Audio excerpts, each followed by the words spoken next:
What's up guys, it's Mindset Performance Coach Adam Carmichael here. In today's video, you're going to learn why poker players are vulnerable. Alright, why your mood, your emotional state, how you feel about yourself fluctuates a lot. Alright, and as a result, you're left very, very vulnerable in lots of situations. Alright, and we're going to go deep today. And to do that, we're going to have to almost back our way in. Alright, and I'll give you guys a few frameworks to be thinking about before we dive into the deep stuff around the vulnerability in poker. So the first concept you guys need to understand is how the mind operates, all right, and the nature of worry, all right, why we worry about stuff.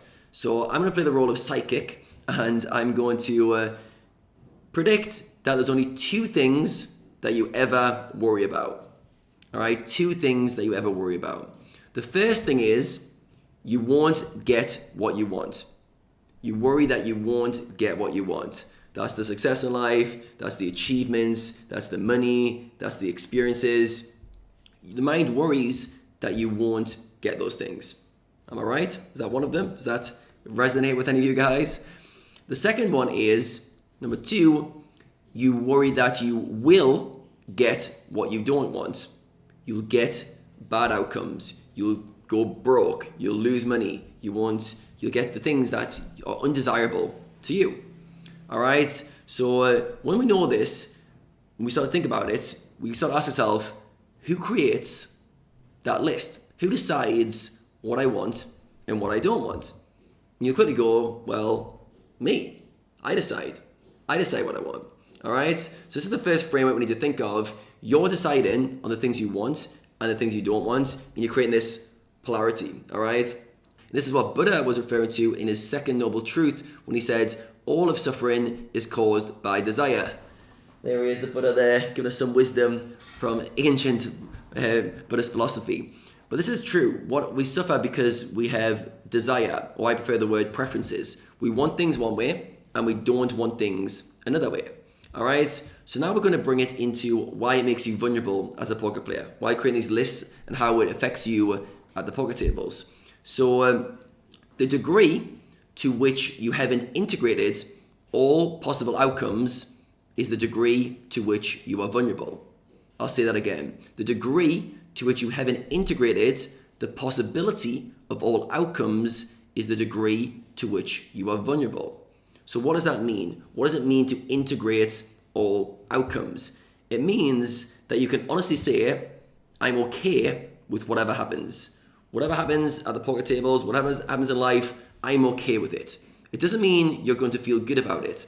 It doesn't mean you're going to like it or want it to happen. But on a deep level, deep down, you can say to yourself, I'm okay with how life unfolds. I'm okay with it.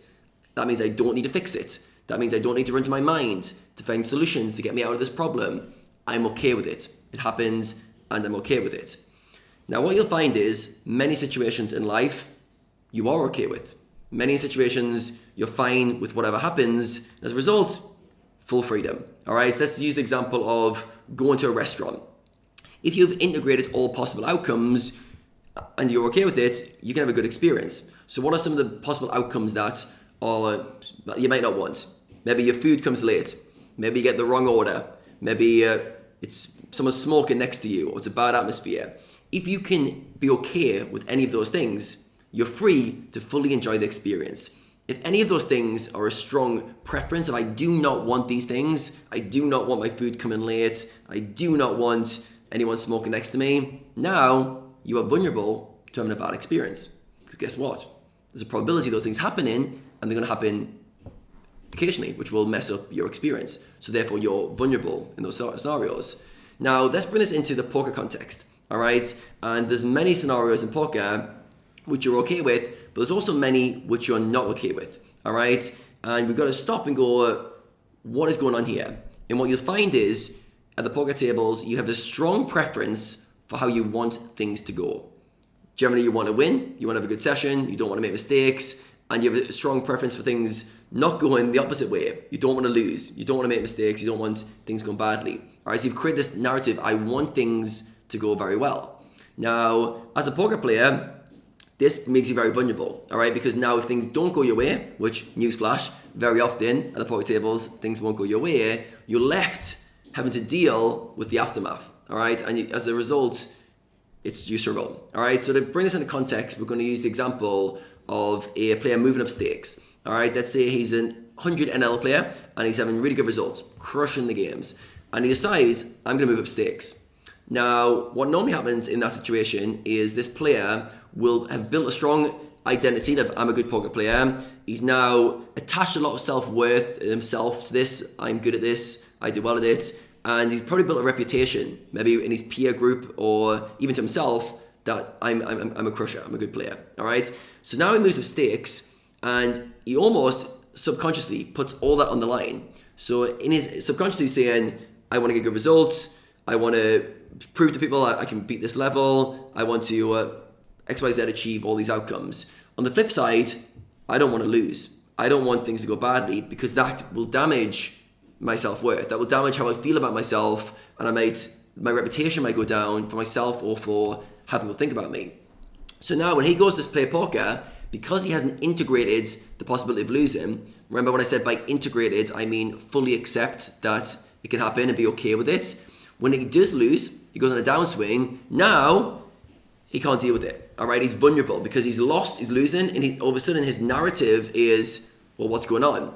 How do I fix it? I don't like this. This isn't good. I'm not used to this. So when you can't handle something, when you haven't integrated the losing experience or the negative experience into your reality, when it does happen, the mind gets very active.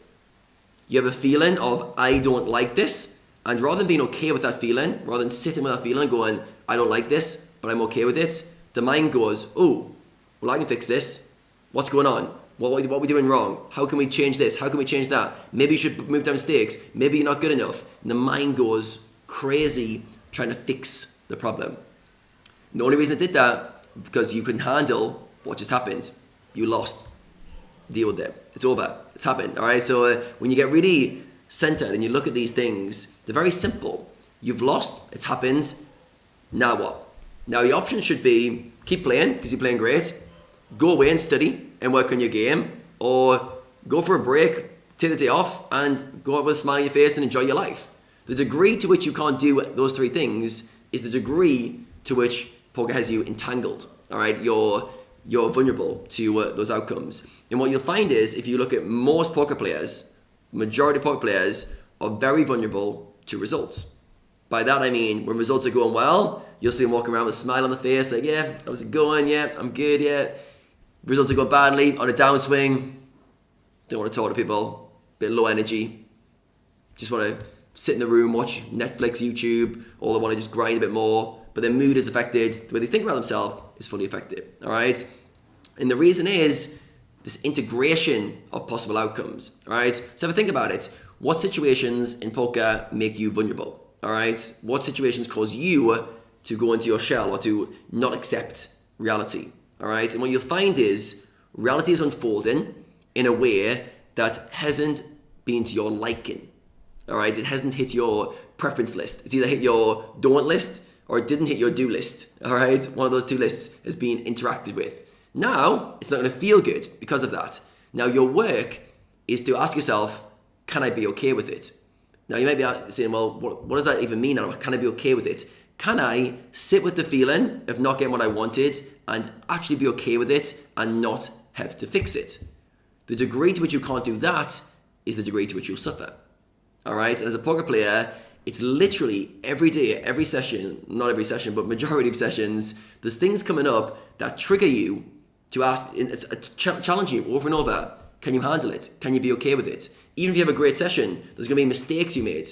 Are you okay making mistakes? If the answer is no, I hate making mistakes. Making mistakes make me feel like the worst player. I can't handle making mistakes. Now you're vulnerable. Every time you're making mistakes, your whole emotional state gets changed. And you suffer as a result. And your performance suffers as a result. So I want you to be thinking about, for the next week or so, hope this video has resonated with you, I want you to think about which situations cause you to flare up, to close up, to go, I can't handle it. And I want to ask you, can you find a way to be okay with it? So if we go back to what we said at the very start, we create a list of things we want, and basically the things that make you worry are you will get what you don't want and you won't get what you will want. So the newsflash is you create those lists. So what happens if you started to say, wait a second, I'm okay with everything. Whatever happens, I'm okay with it. Or even if you just widened your range a little bit, all right? That's the extreme version is I like everything. Whatever happens, I'm okay with it. If I lose, I'm okay with it. If I win, obviously I'm more okay with it, but I'm fine with anything. I'm not going to like everything equally. By that I mean I'm not going to have a really heightened emotional state because I'm on a downswing compared to on an upswing. But I can enjoy the experience of going on a downswing. I can enjoy how it feels to be struggling with my game and have to work harder and study in the lab. I can enjoy all the experiences and I don't judge myself. All right, and to do this, you've got to find this way to almost like cut the attachment. All right, so you have the results, and what most players do is they have, imagine your identity, your self-image, your reputation, imagine the things that really matter to you, and they're all tied to this result. All right, and if this result's good, all those things get lifted. But if this result's bad, all those things drop. And what you really need to realize is you've linked it. You've linked how you feel about yourself to your results. So the solution is cut the tie. All right, cut the tie. One of my favorite books is The Untethered Soul. And even the title, The Untethered Soul, it's untethering yourself, untying yourself from this narrative. So for you, can you remove your self-image, your reputation, how you feel about yourself from your results?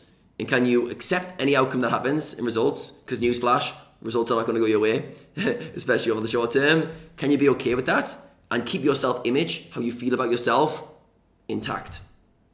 If you can integrate all possible outcomes into the experience and be okay with any of them, guess what? You're free. There's no vulnerability. You're fine. You can just plow through life with a smile on your face, give it your best shot, and you'll get as far as your potential will take you. It's that simple. I know I've brought this down to a very simple form, and some of you guys will be resisting, going, yeah, Adam, it sounds simple, but I've got all these problems. Yeah, I am aware. It takes time to work through them, but hopefully this video gives you the framework that you understand is these preferences, things you like and things you dislike, and the reason that you are vulnerable in situations is because you can't handle how it feels when things don't go your way. So the solution is when you see it happen, when you see it flare up, ask yourself, can I be okay with it?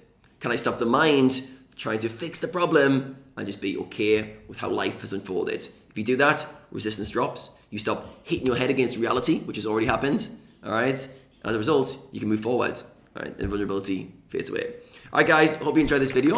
If you did, let me know in the comments below the thing that makes you the most vulnerable, the thing that you hate the most. Is it losing? Is it going on big downswings? Is it moving up stakes? Is it other people's opinions? Let me know in the comments below the thing that you hate the most, which you're most vulnerable to. And I'll try and give you guys some personal input on those. All right, guys, make sure you smash the like button before you go. So you plenty more from me very soon.